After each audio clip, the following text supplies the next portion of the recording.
Hello guys, നിങ്ങളൊന്ന് നോക്കിക്കേ ഇത് ആരായി പോകുന്നതെന്ന്. ഇതൊരാളല്ല കേട്ടാ, ഇതേപോലത്തെ ഒരു 3 കൂടി കയ്യിലുണ്ട്. ബാക്കി 3 തട്ടിപ്പോയി, ഈ ഒരെണ്ണം ജീവനോടെ ഉണ്ട്. ഇന്ന് ഇവരെ തട്ടി കറിയാക്കലാണ് നമ്മുടെ പരിപാടി. ഇന്നത്തെ നമ്മുടെ കലാപരിപാടി മറ്റൊന്നുമല്ല, ഞണ്ടിനെ തേങ്ങാക്കൊത്തൊക്കെ ഇട്ട് ഉലർത്തിയെടുക്കുക. നമ്മളിങ്ങനെ ചെയ്യുന്നതിനെ ഉലർത്തിയെടുക്കുമെന്ന് പറയും, അതേപോലെ മറ്റു പലരും ഉലർത്തിയും അങ്ങനെ പല പല പേരുകളിൽ അറിയപ്പെടുന്നുണ്ട്. ആദ്യം തന്നെ നമുക്ക് ഞണ്ടിൻ്റെ കാലുകൾ സെപ്പറേറ്റ് ചെയ്യാം. എന്നിട്ട് കുഞ്ഞു കുഞ്ഞു കാലുകൾ വേറെയുണ്ട്, അതുമൊക്കെ നമ്മൾ നന്നായിട്ട് സെപ്പറേറ്റ് ചെയ്തിട്ട് കഴുകിയെടുക്കണം. വേറൊന്നും കൊണ്ടല്ല, നമ്മളിത് പൊളിച്ചെടുത്തതിന് ശേഷം പിന്നീട് ഇത് കഴുകത്തില്ല. അതുകൊണ്ട് പൊളിക്കുന്നതിന് മുമ്പ് തന്നെ നന്നായിട്ട് കഴുകിയെടുക്കണം.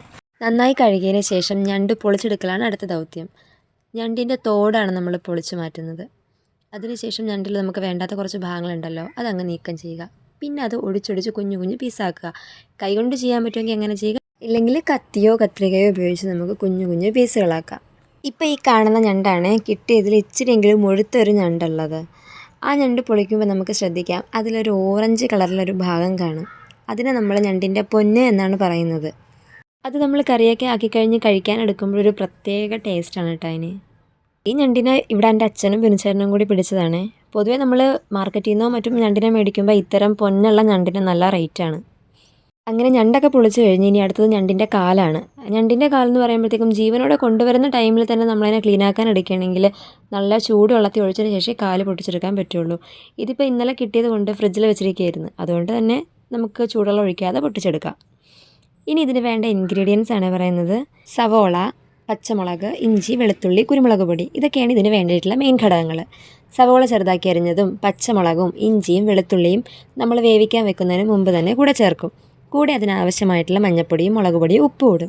കുരുമുളക് പൊടി ഇപ്പോൾ ചേർക്കില്ല കേട്ടോ, അത് ഏകദേശം വെന്തതിന് ശേഷം മാത്രമേ ചേർക്കുള്ളൂ. വേറൊന്നും കൊണ്ടല്ല, തുടക്കത്തിൽ ചേർത്ത് കഴിഞ്ഞാൽ അതിൻ്റെ ആ ഒരു മണവും ഗുണമൊക്കെ കളയണ്ടല്ലോ, നമുക്ക് ഫ്രഷ്നെസ്സോടെ കിട്ടണ്ടേ, അതുകൊണ്ട് ലാസ്റ്റ് ആയിരിക്കും അത് ചേർക്കുന്നത്. ഇതെല്ലാം ഇട്ടൊന്ന് ഇളക്കിയിട്ട് മൂടി വയ്ക്കുക. ഒരു കാര്യം ഞാൻ പറയാൻ മറന്നുപോയേ, അത് ഞാൻ വീഡിയോ എടുക്കാനും വിട്ടുപോയി. ഈ ഇൻഗ്രീഡിയൻസിൻ്റെ കൂടെയുള്ള ഒരു ഘടകം പുളിയാണ്.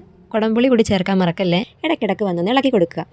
കുറച്ച് അത് വെന്തതിന് ശേഷം അതിലേക്ക് കുറച്ച് കുരുമുളക് പൊടിയും കുറച്ച് മുളക് പൊടിയും കൂടി ചേർത്ത് കൊടുക്കുക. നമ്മൾ ആദ്യം മുളക് പൊടി ഇടുമ്പോൾ കുറച്ചേ ഇടുള്ളൂ, കുറച്ച് വെന്തതിന് ശേഷം എങ്ങനെയെന്ന് നോക്കിയിട്ട് കുറച്ചുകൂടി ചേർക്കുള്ളൂ. അതൊക്കെ ഓരോരുത്തരുടെ ഇഷ്ടമാണ് കേട്ടോ. പിന്നെ ഇടയ്ക്ക് വന്ന് കുറച്ച് കറിവേപ്പിലയും കുറച്ച് എണ്ണയും കൂടി തൂക്കിയിട്ട് നന്നായിട്ട് വരട്ടിയെടുക്കാം. ഞണ്ട് ഉലർത്തിയെടുക്കുന്നതിൻ്റെ മെയിൻ എന്നത് നന്നായിട്ട് വരട്ടിയെടുക്കുക തന്നെയാണ്. അതാണ് അതിൻ്റെ ടേസ്റ്റും. നന്നായിട്ട് വരട്ടിയെടുത്ത ഞണ്ടും ചൂട് ചോറും കൂടി ഒരു പിടിപിടിക്കാമെങ്കിലുണ്ടല്ലോ, എന്താ ഒരു ടേസ്റ്റ്. മസ്റ്റായിട്ട് എല്ലാവരും ഒരു തവണയെങ്കിലും ട്രൈ ചെയ്യണേ. പിന്നെ ഒരു കാര്യം കൂടി, ഇന്ന് എനിക്ക് വീഡിയോ എടുത്തത് എൻ്റെ അച്ഛനാണ് കേട്ടോ. സപ്പോർട്ട് ചെയ്യാൻ മറക്കല്ലേ.